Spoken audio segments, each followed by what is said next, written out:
मान भी कहला रहा था और ऐसा ग्रोह भी बना लिया जो तस्लीमाती तरीक़ों से लोगों को अपना पैरोकार बनाता। उस मकसद के लिए उस ग्रोह ने नहायत हसीन लड़कियां, नशावर जड़ी बूटियाँ, हिप्नोटिज्म और चरब ज़बानी जैसे तरीके अपनाए, वहशत बनाई जिसमें जाकर पत्थर भी मोम हो जाते थे। अपने मुखालिफिन को कत्ल कराने के लिए एक ग्रोह तैयार किया। कत्ल के तरीके खुफिया और पुरस्रार होते थे। इस फ़िरका के अफराद इस कदर चालाक, ज़हीन और निडर थे कि भेस बदलकर बड़े बड़े जर्नैलों के बॉडीगार्ड बन जाते थे, और जब कोई पुरस्रार तरीके से कत्ल हो जाता तो कातिलों का सुराग भी नहीं मिल पाता। कुछ अरसे बाद ये फ़िरका काफिलों के ग्रोह के नाम से मशहूर हुआ। ये लोग सियासी कत्ल के माहिर थे, जहर भी किया करते थे जो हसीन लड़कियों के हाथों शराब में दिया जाता था। बहुत मुद्दत तक ये फ़िरका इसी मकसद के लिए इस्तेमाल होता रहा। उसके पैरोकार फ़िदाई कहलाते थे। सुल्तान सलाहुद्दीन अय्यूबी को ना तो लड़कियों से धोखा दिया जा सकता था और ना ही शराब से। वो इन दोनों से नफ़रत करता था। सुल्तान को इस तरीके से कत्ल नहीं किया जा सकता था। उसको कत्ल करने का यही एक तरीका था कि उस पर कातलाना हमला किया जाए। उसके मुहाफ़िज़ों की मौजूदगी में उस पर हमला नहीं किया जा सकता था। 2 हमले पहले ही नाकाम हो चुके थे। अब जबकि सुल्तान को ये तवक्को थी कि उसका चचाज़ाद भाई अल-सालेह और अमीर सैफुद्दीन शिकस्त खाकर तौबा कर चुके होंगे, उन्होंने इंतकाम की एक और ज़ेर ज़मीन कोशिश की। सुल्तान सलाहुद्दीन ने इस फतह का जश्न मनाने के बजाय हमले जारी रखे और 3 कस्बों को कब्जे में ले लिया। इनमें गाज़ा का मशहूर कस्बा था। इसी कस्बे के गिरदोनवाह में एक रोज़ सुल्तान सलाहुद्दीन अय्यूबी अमीर जाओ असदी के खैमे में दोपहर के वक्त गनूदगी के आलम में सस्ता रहे थे। सुल्तान ने वो पगड़ी नहीं उतारी थी जो मैदान जंग में सुल्तान के सर को सहरा की गर्मी और दुश्मन की तलवार से बचाए रखती थी। खैमे के बाहर उसके मुहाफ़िज़ों का दस्ता मौजूद और चौकस था। बॉडीगार्ड के इस दस्ते का कमांडर ज़रा सी देर के लिए वहां से चला गया। एक मुहाफ़िज़ ने सुल्तान के खैमे में गिरे हुए पर्दों में से झांका। इस्लाम की अज़मत के पासबान की आंखें बंद थीं और पीठ के बल लेटा हुआ था। उस मुहाफ़िज़ ने बॉडीगार्ड की तरफ देखा। उनमें से 3 बॉडीगार्ड्स ने उसकी तरफ देखा। मुहाफ़िज़ों ने अपनी आंखें बंद करके खोली। एक ख़ास इशारा।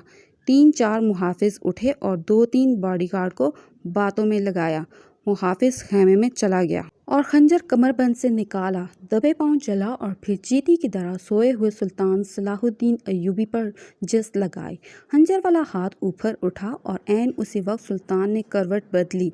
ये नहीं बताया जा सकता था कि हमला आवर खंजर कहाँ मारना चाहता था, दिल में या सीने में, मगर हुआ यूं कि खंजर सुल्तान की पगड़ी के बालाई हिस्से में उतर गया और सर बाल बराबर जितना दूर रहा और पगड़ी सर से उतर गई। सुल्तान सलाहुद्दीन अय्यूबी बिजली की तेजी से उठा। उसे समझने में देर नहीं लगी कि ये क्या है। उस पर इससे पहले 2 ऐसे हमले हो चुके थे। उसने इस पर भी इजहार नहीं किया कि हमला आवर खुद उसके बॉडीगार्ड की वर्दियों में थे, जिसे उसने खुद अपने बॉडीगार्ड्स के लिए मुंतखब किया था। उसने एक सांस बराबर भी अपना वक़्त ज़ाया नहीं किया। हमलावर अपना खंजर पगड़ी से खींच रहा था। अय्यूबी का सर नंगा था। उसने भरपूर ताकत से एक घूंसा हमलावर की थोड़ी पर दे मारा। हड्डी टूटने की आवाज़ आई। हमलावर का जबड़ा टूट चुका था। वो पीछे की तरफ गिरा और उसके मुंह से हैबतनाक आवाज़ निकली। उसका खंजर अय्यूबी की पगड़ी में रह गया था। अय्यूबी ने अपना खंजर निकाल लिया।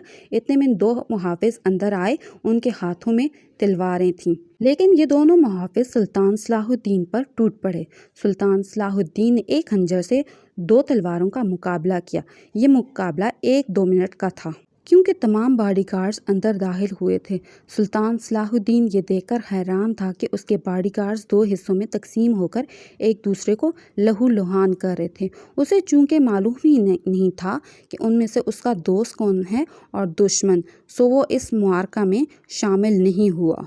कुछ देर बाद बॉडीगार्ड में से चंद मारे गए, कुछ भाग गए, कुछ जख्मी हुए। तो इंकशाफ हुआ कि ये जो दस्ता सुल्तान सलाहुद्दीन की हिफाजत पर मामूर था, उसमें 7 फ़िदाई थे जो सुल्तान सलाहुद्दीन को कत्ल करना चाहते थे। उन्होंने इस काम के लिए सिर्फ एक फ़िदाई को खैमे के अंदर भेजा था। اندر صورتحال بدل گئی تو دوسرے بھی اندر چلے گئے، اصل محافظ بھی اندر چلے گئے، وہ صورتحال سمجھ گئے۔ سلطان بچ گیا۔ سلطان نے اپنے پہلے حملہ ور ہونے والے کی شہ رگ پر تلوار رکھ کر پوچھا کہ وہ کون ہے اور اس کو کس نے بھیجا ہے۔ سچ کہنے پر سلطان نے اس کے ساتھ جان بخشی کا وعدہ کیا۔ اس نے کہا کہ وہ فدائی ہے اور اس کو کمشتکن، جسے بعد میں مورخین نے گمشتکین بھی لکھا ہے، نے بھیجا ہے۔ کمشتکن الصالح کے قلعے کا ایک گورنر